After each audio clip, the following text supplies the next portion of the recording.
Uma boa noite. Estamos iniciando a nossa atividade de doutrina e passe.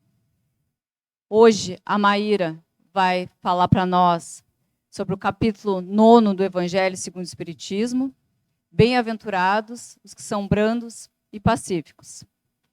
Para o pessoal que está em casa, que deseje separar um jarro com água para ser fluidificada, já façam isso desde agora, que enquanto vocês estiverem escutando a palestra, imbuído de um sentimento de querer compreender, de querer entender melhor os propósitos da vida, e com isso buscar um estado interno de modificação perante as dificuldades que vocês vêm enfrentando, e que por horas vocês não conseguem ter um maior discernimento, essa água vai funcionar como um passe, ajudando vocês nessa nova proposta de enfrentamento das dificuldades. Então, vocês já deixem preparada que durante a palestra, os espíritos, vendo a determinação, o esforço e a necessidade de cada um de vocês, eles vão estar fazendo essa fluidificação. Para o pessoal que está aqui, a gente sempre lembra da importância dessa parte, a fim de que a gente, desde agora, já comece se preparando para depois, no segundo momento, receber o passe, que a gente busque um estado de reflexão, que a gente procure se serenar, respirar fundo, no sentido de deixar um pouco os problemas que nos trouxeram até aqui, do lado, um pouco tentar fazer com que eles não fiquem como prioridade no nosso pensamento, mas que a gente possa se abrir para novos ensinamentos que vai ser colocado na noite de hoje. Então, que a gente possa fazer uma oração a fim de contribuir com esse estado dentro do nosso coração para a gente melhor aproveitar a reflexão da noite de hoje. Senhor,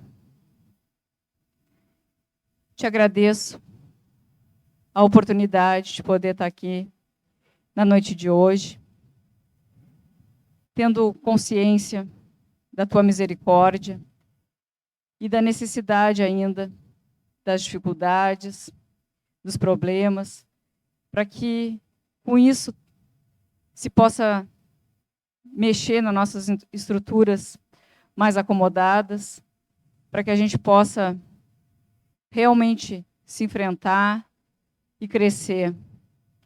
Que possamos, todos nós, os encarnados e os desencarnados, entender em profundidade teus ensinamentos da noite de hoje, para que a gente possa ressignificar a nossa vida, lembrando que muitas das situações a gente não consegue modificar, mas a maioria delas a gente pode encarar de uma forma diferente. Então, imbuído desse sentimento, que cada um de nós absorva da melhor maneira os conteúdos da noite de hoje.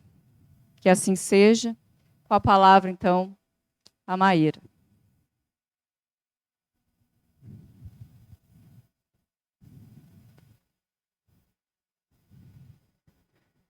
Boa noite, pessoal.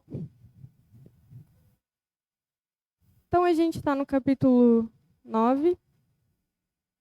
E o capítulo da semana passada, a gente sempre volta ao capítulo anterior para fazer uma linha de raciocínio a respeito do Evangelho, tentando complementar o assunto da semana anterior com o assunto do dia de hoje. E na semana passada, o capítulo falava a respeito de bem-aventurados os puros de coração. E essa palavra, bem-aventurados, significa felizes. São aqueles que estão no caminho de encontrar a verdadeira felicidade. Não a felicidade imediata dos prazeres que muitas vezes a gente encontra na satisfação do dia a dia, às vezes na companhia de alguém, por ter dependência do carinho daquela pessoa na nossa direção, ou muitas vezes do prazer sexual. Não esse tipo de prazer, mas uma felicidade real e duradoura. E Jesus, nesse momento em que ele falou a respeito das bem-aventuranças, né, que são os comportamentos que a gente precisa adquirir para que nós sejamos realmente felizes. Uma das coisas era que bem-aventurados são os puros de coração. E o que ele ressaltava a respeito disso na semana passada? Que a gente dá muita importância a respeito do que é exterior, da nossa aparência externa. A gente se preocupa com como a gente vai se apresentar, se vestir. A gente se preocupa em ter algum conforto. A gente busca esse tipo de coisa que são coisas justas. Mas Jesus falava que a gente esquece de se preocupar com o nosso interior. E que o nosso interior, ele é tão importante, ou mais importante, inclusive, do que o exterior. E Jesus falava, por que os puros de coração? Porque dentro de nós existem vários sentimentos, vários pensamentos que geram consequências ruins. E eles estão dentro de nós. E essas consequências a gente vai colhendo ao longo do tempo. E que é necessário que a gente não combata só de forma externa, mas principalmente purificando o nosso coração. Retirando esses pensamentos, esses sentimentos que dão origem a esse tipo de coisa.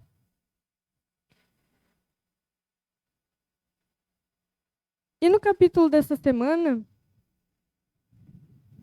ele vai falar a respeito da brandura e de ser pacífico, que é uma outra regra de conduta que nós precisamos adquirir se nós queremos ser mais equilibrados.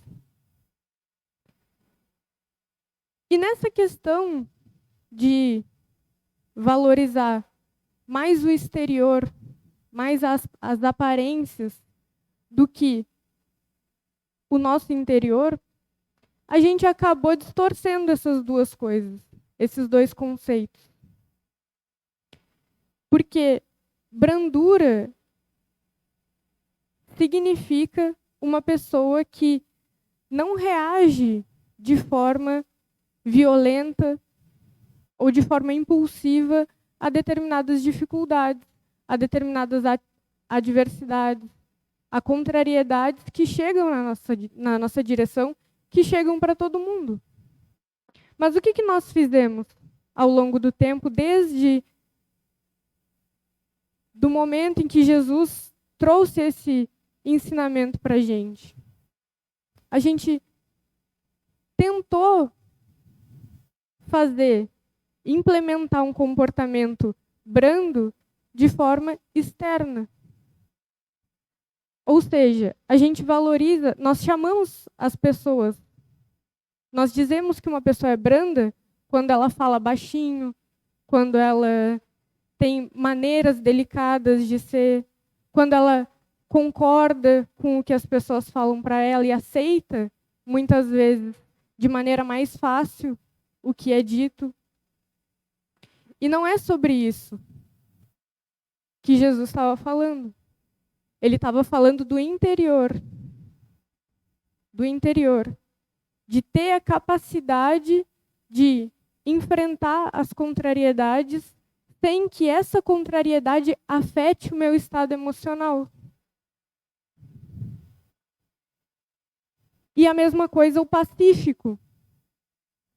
O pacífico é alguém que tem a capacidade de levar paz a outras pessoas. Fazer com que outras pessoas sintam esse estado. E a gente também distorceu esse tipo de coisa.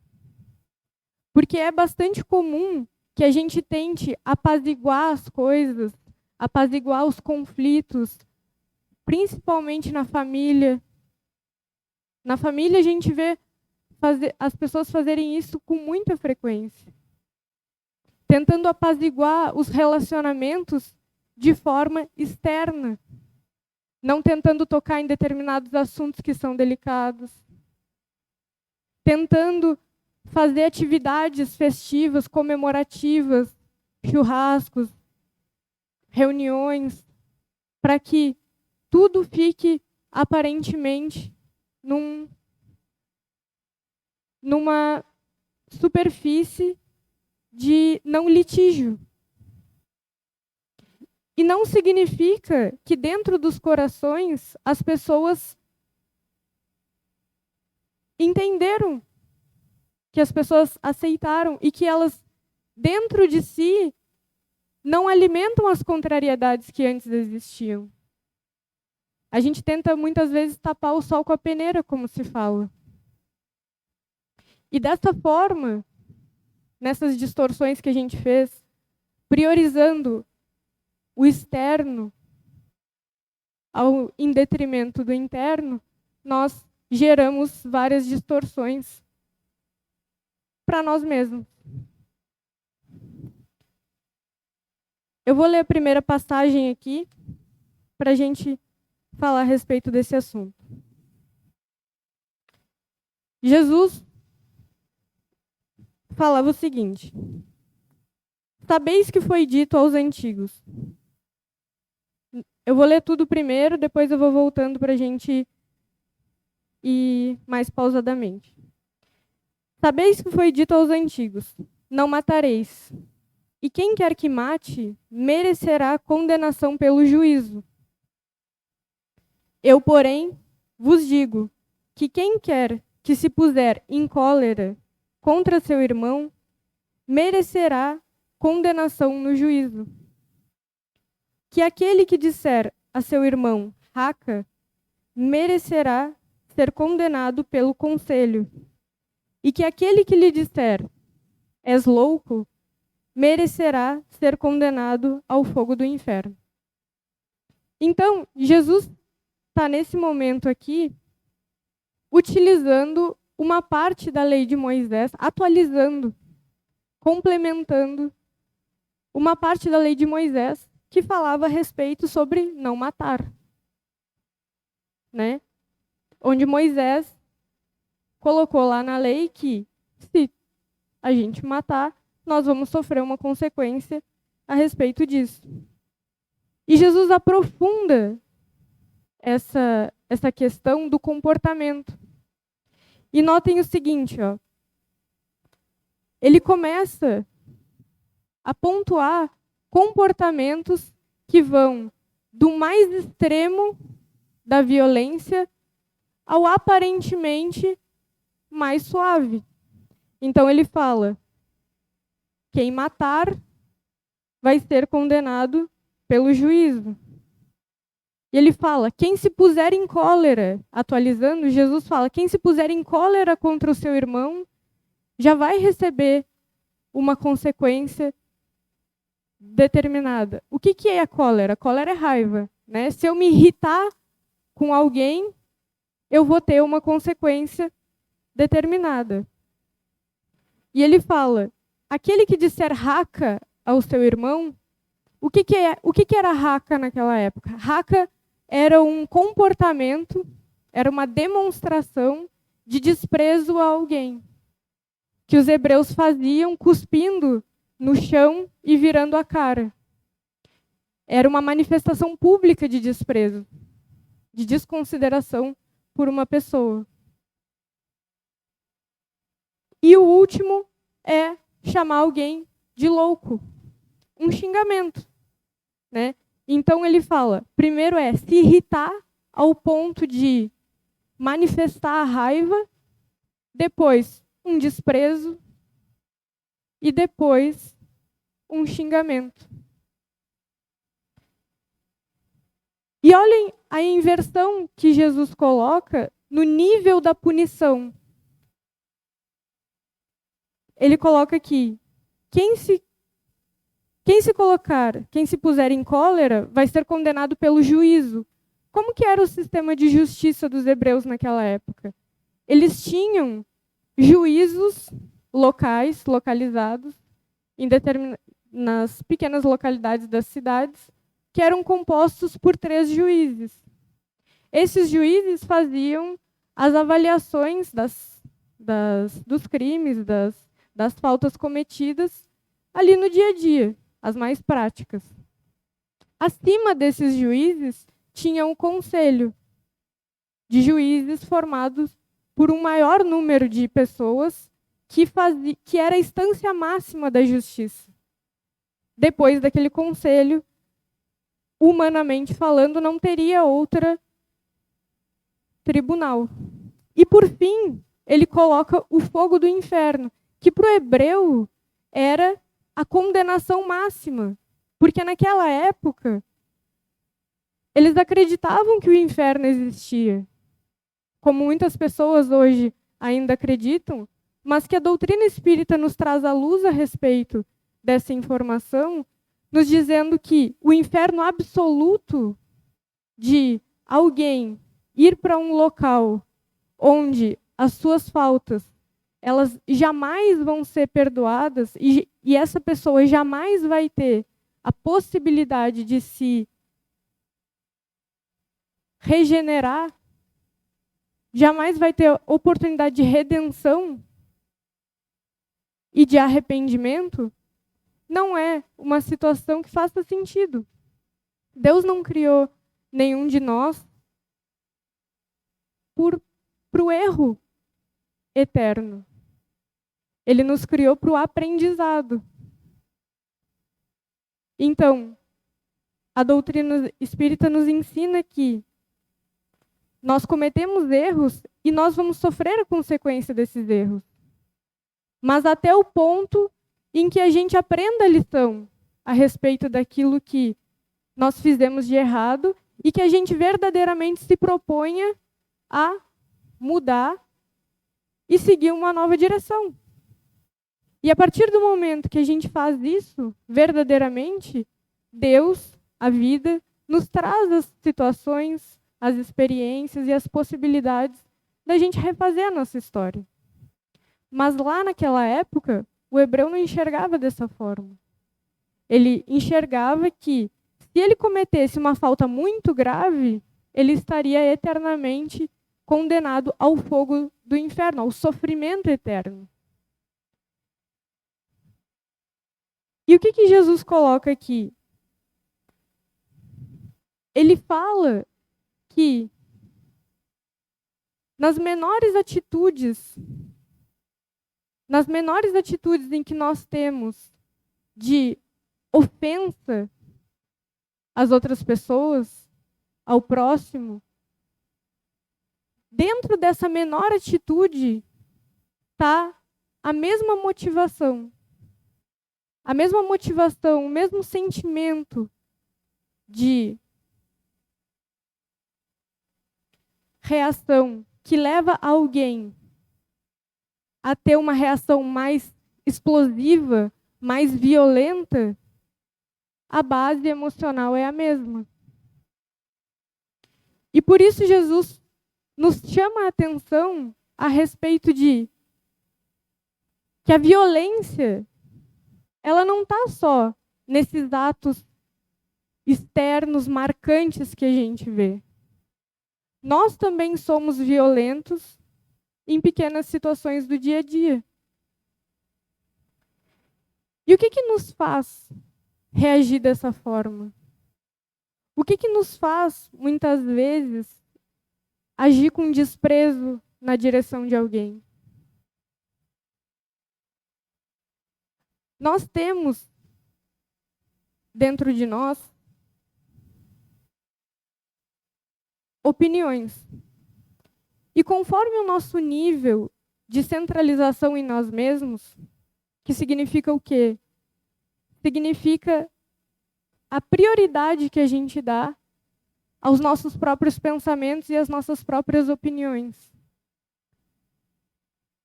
Quanto mais a gente acredita que nós somos os donos da verdade, que nós sabemos e que nós estamos certos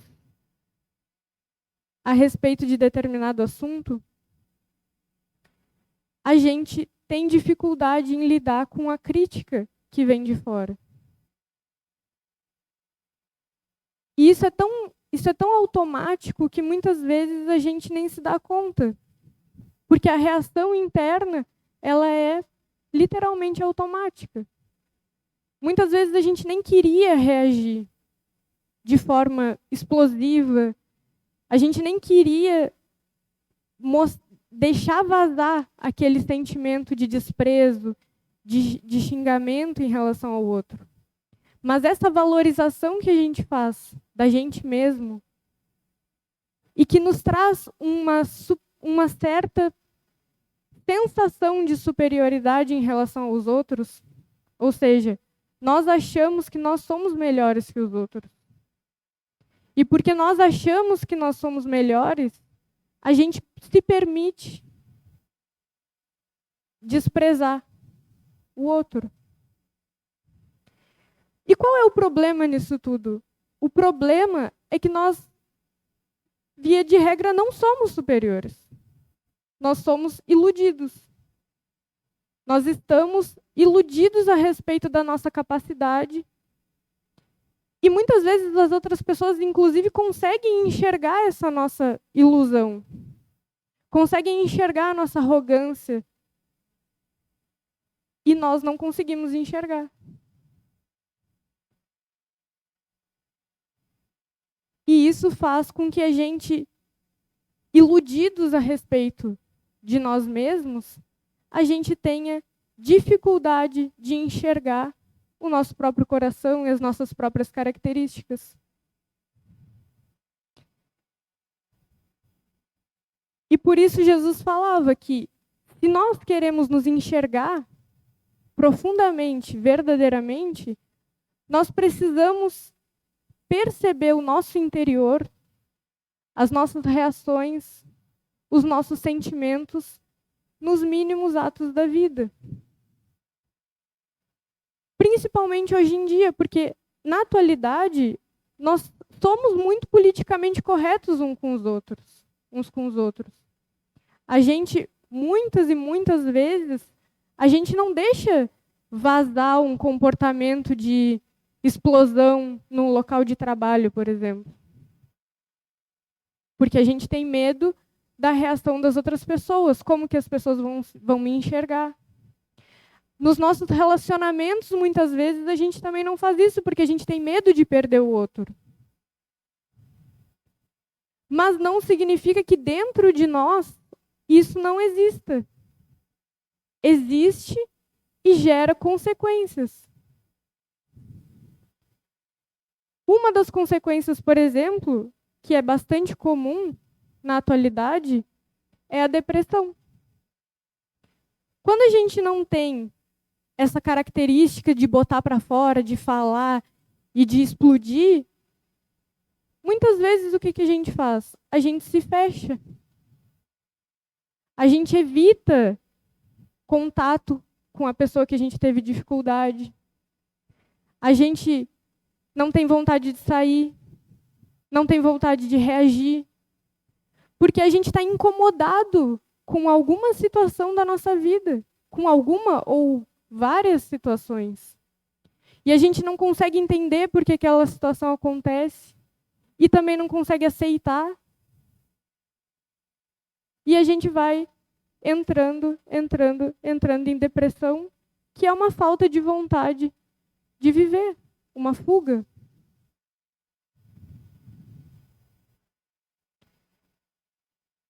E isso tem a ver com a capacidade que a gente tem de olhar para nós mesmos e identificar todas essas coisas. Por isso que Jesus, na próxima passagem, falava a respeito do seguinte: bem-aventurados os que são brandos, porque possuirão a terra. E ele fala terra no sentido do planeta Terra. Por quê? O planeta serve para que a gente possa aprender a se desenvolver, para que a gente passe por experiências, nascendo, morrendo, tendo uma família diferente a cada vida, para que nos proporcione experiências diferentes e a gente possa agregar coisas diferentes, sentimentos, habilidades. A Terra serve para isso.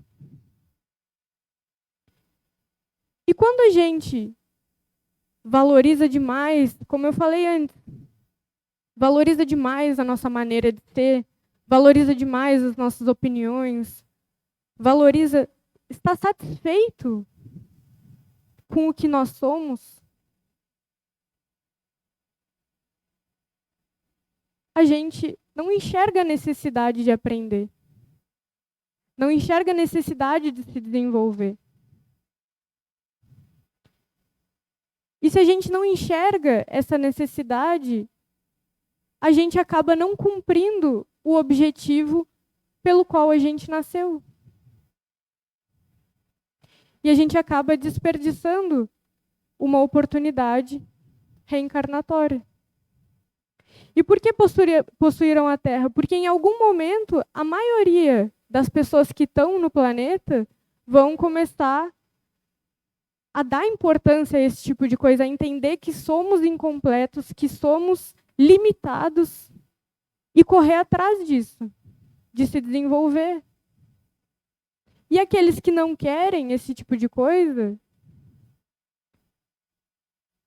acabarão tendo que, em outro planeta, em outro local, fazer as suas experiências.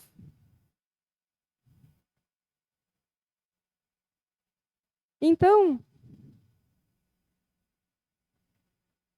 acima de tudo, na noite de hoje, que a gente possa entender a importância de observar as nossas reações,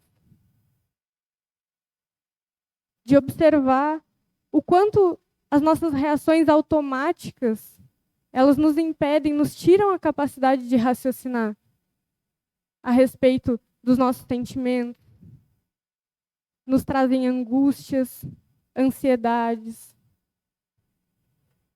E que a gente, com certeza, fazendo isso, porque foi o que Jesus falou, observando e lutando contra essas tendências automáticas que a gente construiu ao longo das nossas vidas anteriores, que a gente possa refazer daqui para frente um novo comportamento e uma nova história.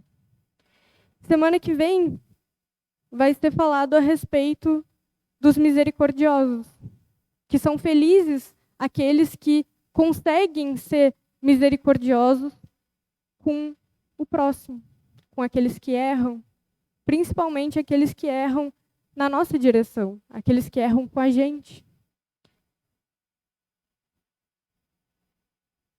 E que, tendo capacidade de perdoar os outros, porque entende que também é falho, que a gente também erra, a gente adquire mais capacidade de perdoar a nós mesmos também quando a gente erra.